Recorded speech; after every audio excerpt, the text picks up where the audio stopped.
मैं अपने 3 दोस्तों के साथ अभी-अभी एक पीजी में स्थानांतरण हुआ था। घर में सुख सुविधा की सारी चीज़ें थी, इसलिए हमें अलग से कुछ खरीदने की आवश्यकता नहीं थी। शुरू के 3 महीने हमने उस पीजी में अपने जीवन के बेहतरीन पल काटे और फिर शुरू हुआ बंद दरवाज़ा का वह डरावना किस्सा। मेरा नाम राहुल है और मैं पेशे से एक लेखक हूँ। मेरे तीनों दोस्त विमल, अमित और सौरभ एक बड़े मल्टीनेशनल कंपनी में काम करते हैं। उनके दफ्तर चले जाने के बाद मैं घर में अकेला हो जाता था और सच कहूँ तो यह एकांत एक लेखक होने के नाते मुझे अच्छा लगता था। चूँकि हमारे पीजी के आसपास दूसरा कोई घर नहीं था, इसलिए दिन के वक्त भी मुझे रात जैसी अनुभूति होती थी। दूर दूर तक न आदमी की जात। फिर रात का पूछो ही मत। उस पीजी में रात को डरावनी और रहस्यमय बन जाती थी।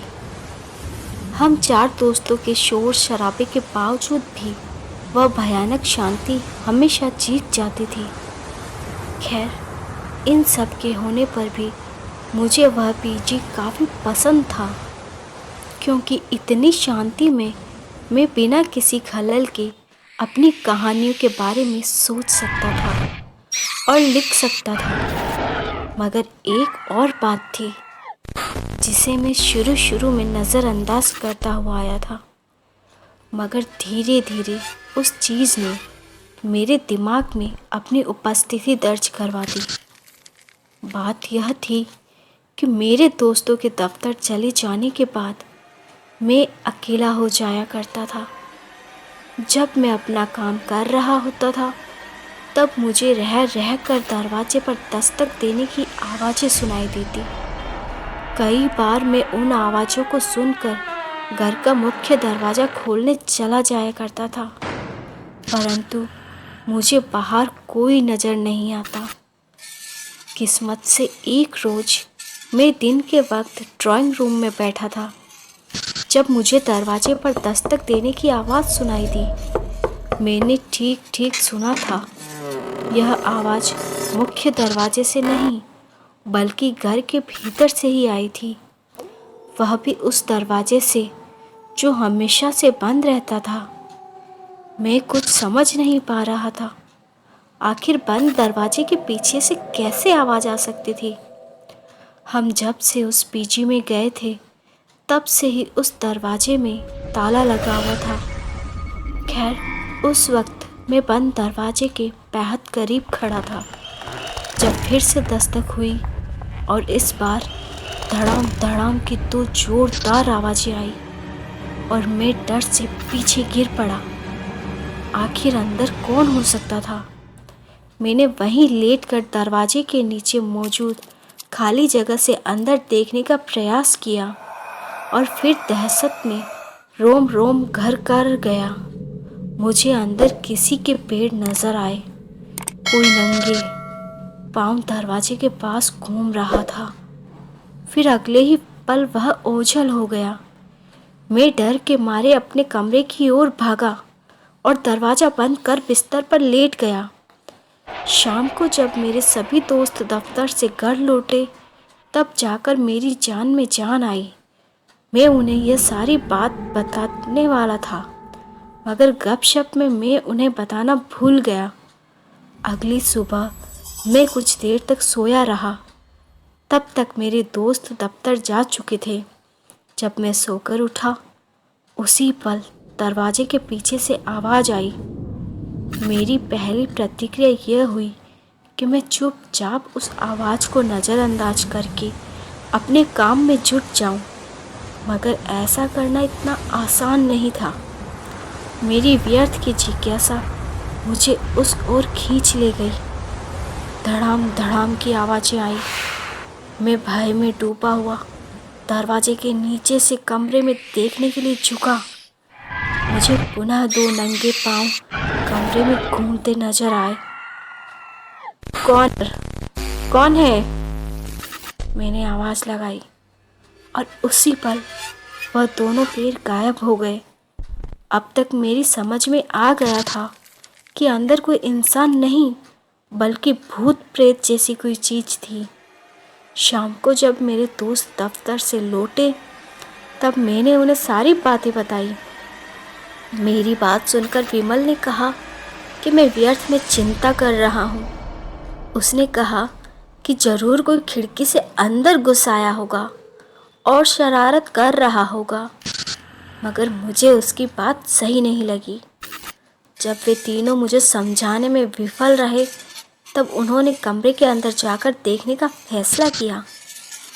मगर एक परेशानी थी, कमरे में ताला लगा हुआ था। विमल ने तय कर लिया था कि वह मेरी शंका दूर करके ही दम लेगा। वह फौरन हथौड़ी लेकर आया और ताला तोड़ने के लिए जैसे ही आगे बढ़ा वह झटके से पीछे आ गया। अरे यार, इस ताले को तो लाख द्वार सील किया हुआ है और इस पर क्रॉस वाले लॉकेट लटका हुआ है। मुझे तो लगता है कि राहुल सच कह रहा है, हमें यहाँ से चलना चाहिए। यह कहकर विमल पीछे हट गया। अगले ही पल सौरभ ने विमल से हथौड़ी को छीना और बोला, तू आज भी उतना ही बड़ा डरपोक है जितना कि पहले हुआ करता था। मेरे होते मत डरा कर। सौरभ ने ताले से क्रॉस का लॉकेट निकाला और उस ताले पर 10-12 चोट पहुंचाने के बाद अंततः वह ताला टूट गया। अब तक रात के 12:30 बज चुके थे। कमरे में बिजली की कोई व्यवस्था नहीं थी, इसलिए हम चारों ने एक एक मोमबत्ती जलाई और कमरे में दाखिल हुए। कमरा खाली था और खिड़कियां बंद थी। मैंने विमल को दिखाया। खिड़कियों को बंद पाकर उसे भी बड़ी हैरानी हुई, पर जैसा ऐसे मामलों में होता है, लोग अटकलें लगाते हैं और पीड़ित को तरह तरह की सलाह देकर समझाने की कोशिश करते हैं। तुम्हें कोई वहम हुआ होगा, विमल ने कहा। और नहीं तो क्या, भला भूत प्रेत जैसी कोई चीज़ होती है क्या? अमित बोला। और नहीं तो क्या, ज़्यादा सोच सोच कर तेरा दिमाग खराब हो गया है, सौरभ ने कहा। किसी को भी मेरी बातों पर यकीन नहीं हुआ और वे सभी कमरे से बाहर आ गए। उस वक्त रात के तकरीबन 3 बज रहे होंगे। मेरी नींद प्यास लगने से खुली। मैं रसोई घर की तरफ बढ़ा। इसी दौरान मैंने विमल के कमरे से उसकी आवाज़ सुनी। वह मुझसे कुछ कह रहा था। मैं कमरे तक गया। विमल के बिस्तर के पास कोई खड़ा था और वह आधी नींद में उससे बात कर रहा था। राहुल यार, अब तो सोने जा, तेरा शरीर तेरे पास है, अभी भी मजाक करने का समय नहीं है।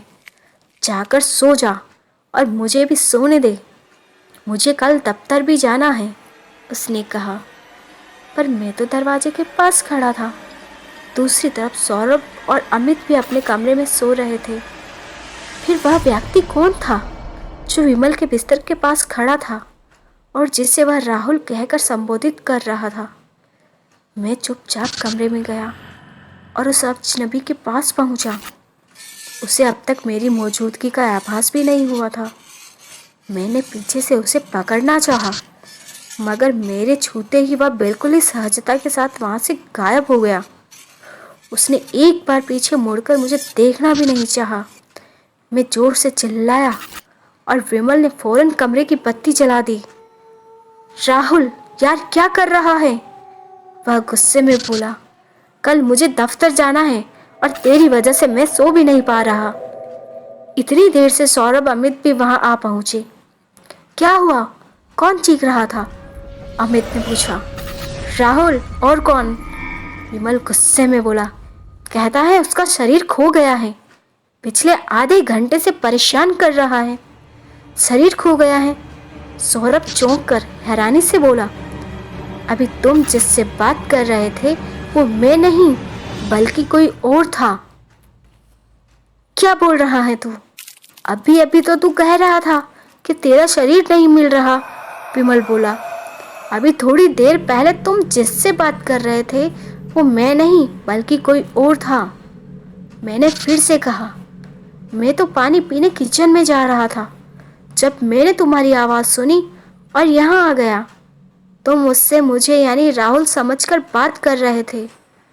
मैं तो बस उसे पकड़ने के लिए कमरे में आया था, मगर मेरे छूते ही वह चीज गायब हो गई।